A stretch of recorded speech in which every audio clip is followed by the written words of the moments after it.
네, 새로운 얼굴도 보이시고 그래서 더 반가울 것 같아요. 네, 우리 옆에 있는 분 보시면서 잘 왔습니다 한 번씩 해주실까요? 잘 왔습니다. 잘 왔습니다. 예, 잘 왔습니다. 네, 어, 한 주 동안 살아가면서 한 가지 고민한 것이 있어요. 그게 뭐냐면 우리가 어떻게 하면 예배드리는 삶을 살아갈까? 여러분, 예배드리는 삶이란 어떤 삶일까? 여러분 생각해 보셨습니까? 아마 1차원적으로 생각해 보면 예배드리는 삶이란 성경을 많이 보고 내가 아침에 일어나서 찬양하고 묵상하고 또 봉사 많이 하는 거, 이런 게 예배드리는 삶이 아닐까? 아마 그렇게 생각할지 모르겠어요. 그것도 맞아요. 그렇죠? 아침에 우리가 말씀 묵상하고 또 찬양을 하나님께 부르고 우리가 마음을 다해서 하나님을 바라는 것, 이것 또한 우리가 예배드리는 삶일 것입니다. 그런데 그럼 우리가 실제적으로 살아갈 때 우리가 매 순간마다 찬양하고 말씀 보고 이거를 끊이지 않고 계속할 수는 없잖아요. 24시간. 혹시 그렇게 하시는 분 계세요? 없잖아요. 그 잠도 자야 되고, 그렇죠? 아침에 일어나서 씻기도 해야 되고, 또 직장 다니시는 분들은 직장에 나가서 또 일도 하셔야 되고, 또 아이를 돌보시는 분들은 아이들을 집에서 또 돌보시고 또 다 챙겨야 되고, 우리가 매 순간 살아가면서 이렇게 일차원적으로 찬양만 구주구장창, 말씀만 주구장창 이렇게 볼 수가 없어요. 그렇다면 우리가 한 주 동안 또 하루를 살아가면서 그러면 하나님을 예배하는 사람은 뭘까? 우리가 나의 평생에 오늘 아까 전에 찬양 불렀던 것처럼 한 가지 소원은 주님을 예배하고 찬양하는 것입니다 라고 얘기하면서 우리가 예배자의 삶을 살아간다고 이야기하고 있는데, 그렇다면 우리는 어떠한 예배를 주님께 드리면서 나가야 될까? 하루 동안 살아가면서 여러분 어떻게 생각하세요? 여러분의 삶을 좀 돌아보시면서 나는 예배드리는 삶을 살아가고 있나? 우리가 찬양하고 말씀 보는 거 다 이걸 계속 우리가 눈으로 보면서 또 계속 입으로 고백하진 않아도 내가 한 주 하루를 살아가면서 어떻게 하나님의 영광을 돌리면서 예배하는 삶을 살아갈 수 있을까? 여러분 생각해 보셨어요?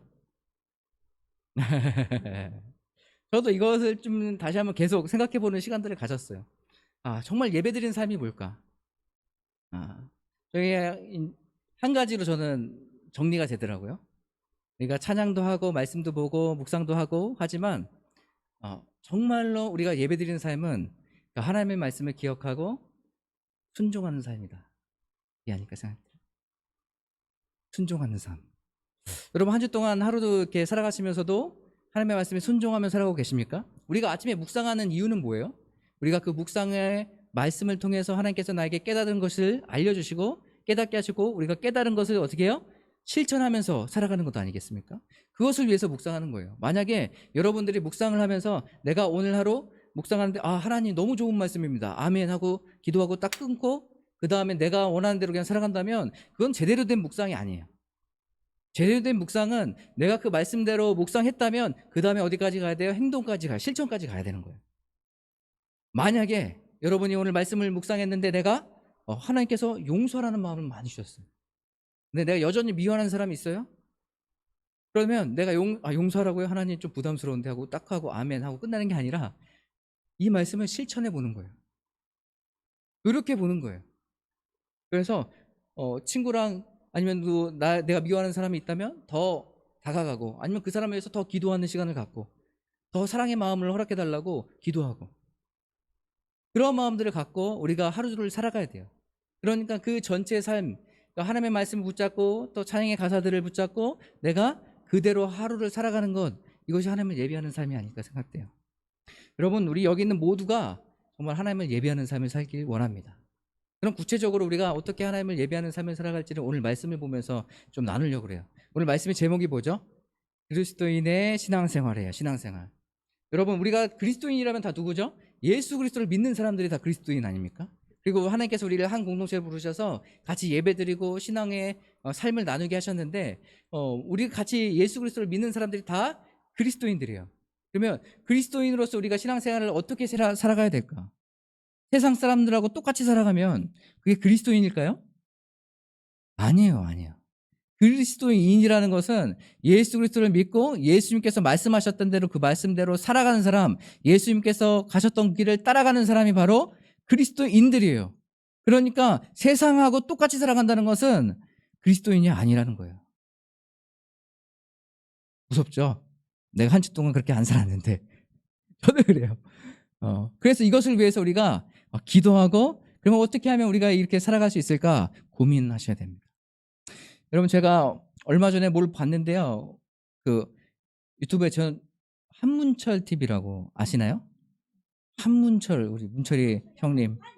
예, 변호사님이신데 그분이 이제 어떤 거를 주로 하시냐면 주 된 거는 교통사고 관련해서 사건 사고 관련해서 이제 이게 조종하고 이게 몇 대 몇이냐 뭐 이런 것들 이렇게 조종하는 그런 것들을 이제 해주시거든요.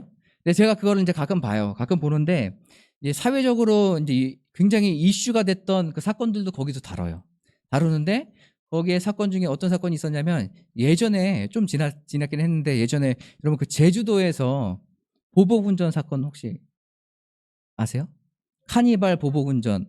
그러니까 보복은 네가 나할 때 이렇게 했어? 내가 너 가만히 안 둘 거야 하고 복수하는 거예요. 마지막. 그거 보셨어요? 혹시 보신 분 없으시죠? 예, 여러분 그 아마 뉴스 검색하면은 보복운전 하면은 그 사건 외에도 엄청나게 많은 제가 그 얘기를 듣는데 보복운전이 한 해에 우리나라에서 3,000건이 넘게 일어난다고 하더라고요. 실제로 사건으로 드러난 게 3,000건, 그러니까 3,000건 이상 더 되겠죠. 차가 가는데 갑자기 이 카니발 차가 너무 그냥 뛰어들 수도 없는 상황에서 너무 속력을 내게 가지고 빨리 그냥 확 뛰어든 거예요. 이런 거를 그 치사빵꾸요? 네, 새치기를 너무 그냥 앞으로 이렇게 안전하게 가면 좋은데 그게 아니라 진짜 갈 수 없을 만한 그곳을 뚫고 그냥 지나간 거예요. 그러니까 뒤에 차가 얼마나 놀랬겠어요. 그렇죠? 그러니까 놀란 차는 어떻게 해요? 빵 하죠, 빵. 나 놀랬어. 너무 깜짝 놀랐어. 너 운전 똑바로 하세요. 앞에 차 똑바로 하세요. 하고선 빵 하잖아요. 그렇죠? 그래서 이 뒷차는 빵 했는데 이 앞에 새치기 한 차가 이 빵 소리에 기분이 나쁜 거예요. 자기가 새치기를 해놨는데 자기는 정당하다는 거예요. 근데 뒤에서 빵 했다 이거야. 그러니까 기분이 나빠요. 그러니까 이 사람은 어떻게 해요? 앞에서 일부러 막 브레이크를 막 밟는 거예요. 그 브레이크를. 그러니까 뒤에 있는 차가 어떻게 해요? 더 놀래잖아요. 그렇죠? 그러니까 그러지 마세요 하고 빵빵빵빵 이제 울리게 했죠. 그랬는데 신호 이제 딱 서가지고 이 카니발 차가 나와가지고 막 물병을 던지고 막 그 같이 가족이 다 있는데 막 폭행을 하는 그런 사건이 있었어요. 그리고 이제 그거를 이제 찍고 있는데 뭐 이렇게 핸드폰을 막 집어 던지고 막 난리였죠. 본인이 분명 잘못을 했는데 잘못을 뉘우치지 않고 본인은 개인 상대방이 나한테 이렇게 했다는 것에 기분이 나쁘니까 계속 보복 운전을 하는 거예요. 제가 그 영상들을 보면서 어, 제 운전의 습관을 좀 돌아보게 됐습니다. 나는 운전을 잘하고 있나? 나는 어떻게 하고 있나?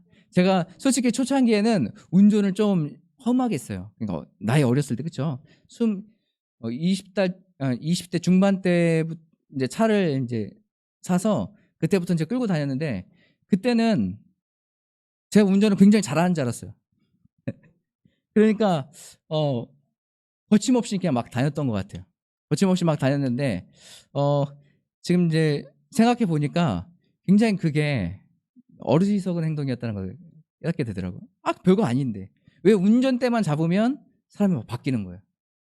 그러니까 운전대만 잡으면 저 사람이 뭐 딱 잘못했다 그러면은 괜히 막 마음에 끝까지 따라가고 싶은 그런 마음, 들어가서 어떻게든 복수해주고 싶다 그런 마음, 그런 마음들이 이게 되는 거예요. 그러면서 이제 아이가 태어나고 하면서 그때부터 운전을 이렇게 조심조심하기 시작하고 천천히 웬만하면 천천히 이렇게 다니기 시작하고 우리에게 그런 마음들이 있는 것을 이제 보게 돼요.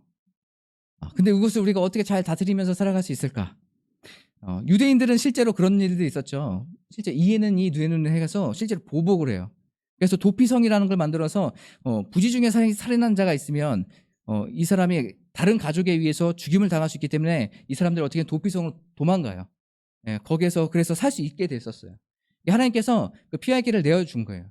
유대인들에게 있어서는 자기들에게 당연한 것은 뭐예요? 이에는 이 뇌는 되니.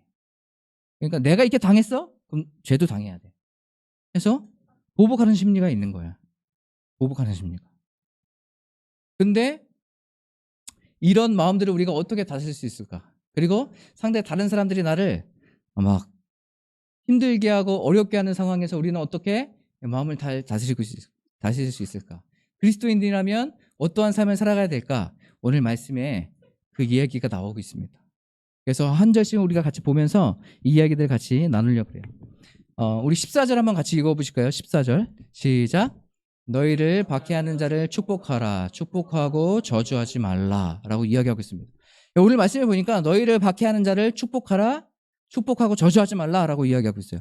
여러분 오늘 말씀에 읽은 14절부터는 우리 교회 밖의 생활을 이야기해요. 그러니까 통상적으로 우리가 오늘 읽지 않은 3절부터 13절까지의 말씀은 교회 안의 생활을 의미해요. 교회 안에서 너희들이 한 몸을 이뤘다. 각자의 역할이 있다. 하나님께서 각자의 은사를 허락하셨다. 이런 것들을 얘기해요. 그러면서 너희들이 한 몸을 이뤘다라는 것을 강조하고 14절부터는 뭘 얘기하냐면 교회 밖의 생활. 너희들이 그리스도인으로서 세상 가운데 믿음을 지키며 살아갈 때에 너희들은 어떻게 뭐가 있다고요? 박해가 있다고요. 여러분 우리가 계속 말씀을 나눠서 알지만 예수 그리스도를 믿는다고 해서 뭐든지 다 잘 되는 건 아니잖아요. 그렇죠? 예수 그리스도를 믿는다고 해서 내가 원하는 대로 다 잘 풀리는 거 아니에요. 예수님 믿는다고 해서 갑자기 부자가 되고 그러는 거 아니에요. 예수를 그리스도를 믿음으로 말미암아서 더 박해가 찾아올 수 있어요. 더 어려움을 겪을 수 있어요. 그래서 여러분 혹시라도 밖에 나가서 뭐 이런 신앙 얘기하시다가 예수 그리스도 믿으면은 복 받고 너 다 잘 되고 그래. 근데 세상에서 말하는 복과 이 성경에서 말하는 복은 다른 거예요. 그렇죠? 알죠? 세상에서 말하는 복은 뭐예요? 잘 먹고 잘 살고 내가 원하는 거 다 갖는 거 이런 것이 세상에 말하는 복인데 근데 성경에서 말하는 복은 그런 얘기를 하지 않아요. 복 있는 사람들은 어떤 사람들이에요? 하나님을 만나고 하나님 찾는 사람들이에요. 이 사람들이 복 있다라고 얘기해요. 복 있는 사람은 어떤 사람이에요? 형통한 사람은 하나님이 함께 하시는 사람이에요. 상황과 환경이 어떠할지라도 그 가운데서 하나님이 함께 하시면 그 사람은 복 있는 사람이 되는 거예요. 그러니까 우리가 생각했을 때는 예수 그리스도를 믿으면 잘 되고 복받아는 이쪽인 거예요. 무조건 세상적으로 잘 되고 이런 것을 이야기하지 않아요. 오늘 우리가 예수 그리스도를 믿은 사람들이 뭘 당한다고요? 박해를 당한다고요. 예수 그리스도를 믿는다고 해서 다 잘 되는 것이 아니라 예수 그리스도를 믿는다고 해서 세상적으로 봤을 땐 어렵고 힘들고 박해를 당할 수 있는 거예요. 그런데 뭐라고 얘기하고 있습니까? 로마서 기자는 너희를 박해하는 자를 어떻게 하라고요? 축복하라고요. 여러분 이게 말이 됩니까? 옆에서 나를 괴롭게 하고 힘들게 하는 사람이 있는데 그 사람을 어떻게 하라고요? 축복하라고 얘기해요. 축복하라고. 여러분 하실 수 있겠어요? 그죠? 그래요. 예. 현실에서는 참 쉽지 않죠. 그런데 왜 우리에게 이렇게 하라고 말할까? 이 축복이란 단어는요, 그래. 더 잘 되라, 너 잘 되라, 이런 얘기가 아니라 이 축복이라는 단어의 의미의 뜻은 뭐가 있냐면 하나님께 그 사람을 좋게 이야기하는 거예요. 뭐라고요? 하나님께 이 사람을 좋게 이야기하는 거라고요. 예를 들어 설명을 해볼게요. 예수님께서 십자가에 못 박혀 돌아가셨죠. 그렇죠? 십자가에 못 박혀 돌아가실 때에 하나님께 이 자기를 십자가에 못 박혀 죽게 하는 그 사람들을 향해서 뭐라고 얘기했죠? 저들의 죄를 용서해달라고 얘기했죠. 저들이 무엇을 하는지를 알지 못한다고 얘기했어요. 이게 뭐예요? 날 십자가에 못 박게 해서 나 아프게 하니까 쟤네 일단은 곤장 100대씩 때려주시고 막 이러면서 막 저주를 뭐 퍼붓고 쟤 가는데 그냥 뭐 앞쪽 같은 거 밟게 하시고 막 이렇게 막 하지 않고 어떻게 해요? 저들의 죄를 용서해달라고 얘기해요. 이게 하나님 앞에 축복하는 거예요. 그러니까 하나님께 좋은 얘기를 해주는 거예요. 저 사람들에게. 또 얘기해 볼까요? 여러분 스데반 집사님 아시죠? 스데반 집사님이 복음을 열심히 전하다가 어떻게 했습니까? 순교당하셨어요. 어떻게 순교당하셨죠? 돌에 맞아서. 그래서 돌에 맞아서 순교당하셨는데 그 순교당할 그때에도 또 뭐라고 얘기합니까? 하나님 저들에게는 나한테 던진 돌보다 더 큰 돌을 허락해 주시옵소서. 이렇게 해요? 그래요? 네? 난 여기 맞았는데 쟤네는 좀 더 위에 여기 더 아픈데 뼈 맞게 해주세요. 이렇게 기도할 겁니까? 그게 아니에요. 이거는 보복의 심리잖아요. 그런데 그렇지 않고 어떻게 얘기해야 돼요? 이 스데반 집사님은 저들이 지금 뭘 하는지 모릅니다. 얘기하는 거예요. 어떻게 해요? 저들을 좋게 하나님 앞에 좋게 이야기하는 거예요. 여기 축복한다는 뜻은 하나님 앞에 그들을 좋게 얘기한다는 뜻이 있어요. 오늘 이 로마서 기자는 너희들 박해를 받고 어려움을 당해 그리스도인이라면 너희들이 신앙생활을 잘하는 사람들이라면 어떻게 해야 된다고요? 저들이 지금 하는 행동을 잘 모를 거예요. 저들 하나님 불쌍히 여겨주셔서 저들도 그 하나님의 뜻을 알 수 있도록 해주세요. 이렇게 기도해야 되는 게 우리 그리스도인들의 신앙생활의 삶이라는 것이에요. 두 번째는 공감하는 겁니다. 공감. 저도 이제 공감에 대해서 많이 연약한 사람인 것 같아요. 근데 저도 이제 잘 듣고 마음속으로는 굉장히 우러나서 그래요, 그래요 이렇게 얘기하는 것 같은데 가끔 제가 저번에 그런 얘기를 들었어요. 그거 뭐죠? 메말은 아무 의미 없이 해야 하는 얘기, 대답 뭐 이렇게 얘기하더라고요. 그러니까 나는 진짜로 이렇게 그래요 라고 얘기했는데 아니 뭐 감정이 없는데 약간 이렇게 들었을 때 영혼 없다 맞다 영혼 없다 영혼 없이 대답한다 이런 얘기를 이렇게 된 거 보게 됐는데 그래서 내가 나는 그게 듣는 것 같은데 내가 상대방이 이렇게 했을 때 그렇게 못 느낄 수 있겠구나라는 생각이 들었어요. 그래서 더 공감할 수 있도록 해야겠다라는 마음이 들었는데 오늘 말씀해 보니까 즐거워하는 자들과 함께 즐거워하고 우는 자들과 함께 울래요. 이웃이 너무 즐겁고 좋은 일이 생겼어요. 그럴 때 여러분 어떻게 해야 돼요? 우리가 같이 기뻐해야 돼요. 그런데 우리는 그런 얘기도 있죠. 사촌이 땅을 사면은 배가 아프다고. 즐거운 일인데 왠지 괜히 배가 아프고, 좋은 일이 생겼는데 우리는 더 막 이렇게 기쁘게 축복해주고 싶은 마음이 별로 없고. 그런데 오늘 성경은 뭐라고 얘기하고 있어요? 즐거워할 때 같이 즐거워하고 그들과 함께 같이 울라라고 이야기하고 있어요. 여러분, 그리스도인으로서 신앙생활을 하는 것은 서로 공감하는 거, 공감. 아픔 있고 힘들고 어려운 사람들이 있다면 그들은 바라면서 기도하고 같이 공감해 주는 거예요. 저는 최근에 가장 이제 제 삶에 꽂혀 있는 것이 우크라이나의 전쟁입니다. 그래서 저는 매일 한 번 이상은 찾아봐서 지금 어떻게 돼 있나? 언제쯤 끝날 수 있을까? 또 얼마나 많은 사람들이 지금 고통받고 있을까? 물론 다른 나라 사람들의 이야기죠. 하지만 그 전쟁을 통해서 얼마나 참혹해요. 그 영상과 사진과 지금까지 일어났던 일들과 그 폭격이 떨어져서 많이 고통받고 어려워하는 그 많은 사람들, 그것들을 바라보면서 언제쯤 끝날까? 하나님 좀 도와달라고. 그래서 정보들을 보면서 이제 기도하는 시간들도 갖고 하는데, 여러분, 우리가 있는 자리에서 이웃들 또 우크라이나 아니어도 여러분 주변에 있는 사람들이 즐거워하고 또 때로는 우는 사람들이 있다면 같이 공감해 주시고 같이 울어주고 같이 기도하는 그런 공동체가 되길 바라요. 그것이 어떤 사람들이라고요? 그리스도인들이라고. 그래서 성경은 뭐라고 이야기하겠냐면 오늘 말씀에 읽었지만 될수록 많은 사람들하고 같이 어떻게 하라고? 화목하라라고 이야기하고 있어요. 화목하라. 여러분, 우리가 그리스도인인데 우리가 가는 곳곳마다 내가 분란을 일으켜요. 가는 곳곳마다 저 사람이 와서 불편해. 이런 상황이 된다면 여러분, 이게 그리스도인으로서 선한 영향력을 줄 수 있겠어요? 아니에요. 그럴 수가 없어요.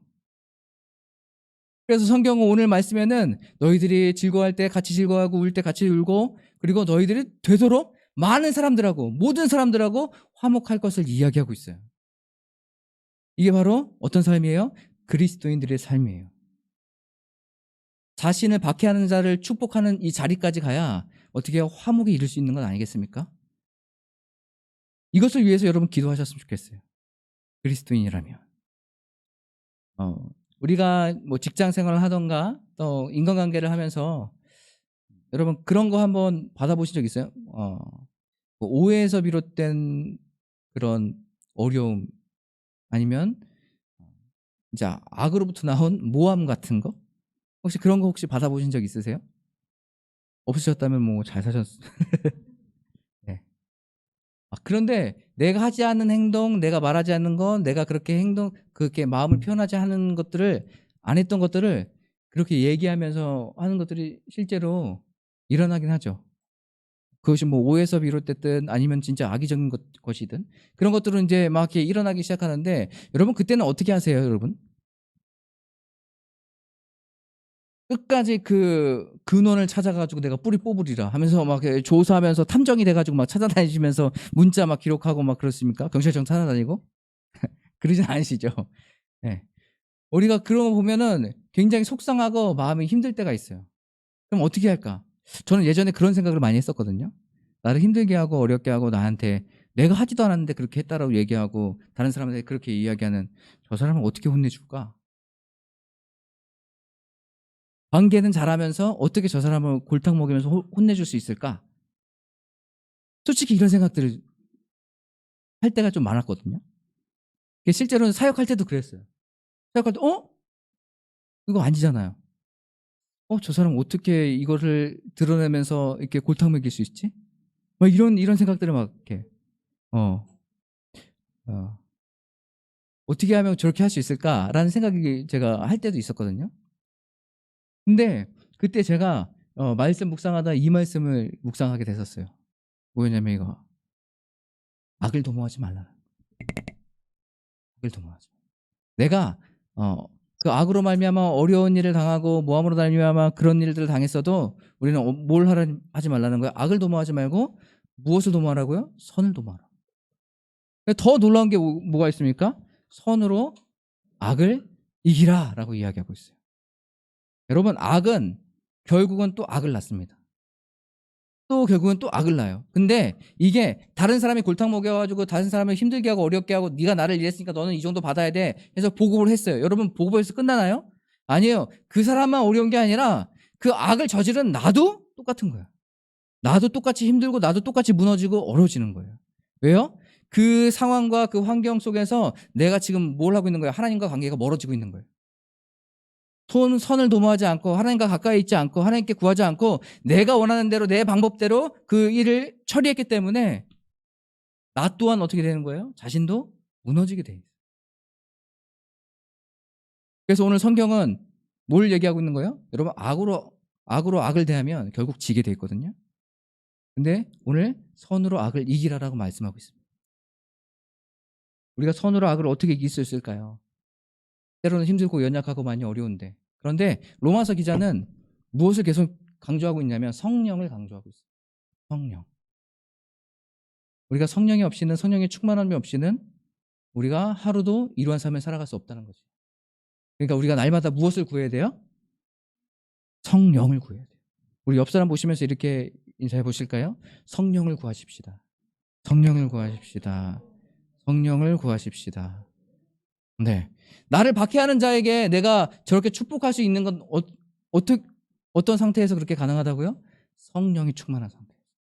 그래서 우리가 날마다 무엇을 구해야 돼요? 성령의 충만함을 구해야 돼요. 이것이 바로 그리스도인들의 삶이에요. 첫 번째, 축복하는 거예요. 두 번째 뭐예요? 공감하는 거예요. 공감하는 거. 그리고 세 번째 뭐예요? 악을 도모하지 말고 선으로 악을 이기는 거예요. 이러한 삶을 살아가시는 저와 여러분 되시길 바라겠습니다. 알겠죠? 네.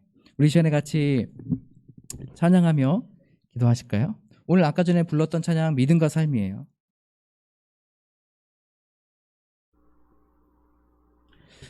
우리가 그리스도인으로서 삶을 살아가는데 이렇게 말씀을 나누고 또 한 주를 우리가 또 살아가게 되겠죠. 여러분들 개인적으로 마음으로는 굉장히 다짐하고 나도 이제 그렇게 살아야겠다라고 생각할지 몰라요. 그런데 우리는 또 어떻게 되죠? 오늘 이 찬양의 가사처럼 또 넘어지고 또 쓰러지는 거예요. 나는 더 잘하고 싶고 믿음의 삶을 살고 싶은데 보니까 믿음의 삶이 잘 안 살아지는 거예요. 저뿐만 아니라 여러분들이 그런 고민들을 하고 있을 거라 생각돼요. 여러분, 그럴 때마다 우리가 어떻게 될까요? 성령의 충만함을 구하시는 거예요. 그럴 때마다 우리가 어떻게 될까요? 하나님을 바라보는 거예요. 그럴 때마다 우리가 어떻게 돼요? 우리가 말씀을 붙잡고 오늘 이렇게 살라고 말씀하셨는데 내가 그리스도인으로서 이렇게 살려고 하나님 결정하겠습니다. 오늘 하루도 그렇게 살아보겠습니다 라고 날마다 결정하는 거예요. 그래서 이러한 삶을 통해서 우리가 어떻게 돼요? 하나님께서 원하셨던 그리스도의 삶, 그리스도인의 삶이 살아가게 될 겁니다. 그것을 기억하시면서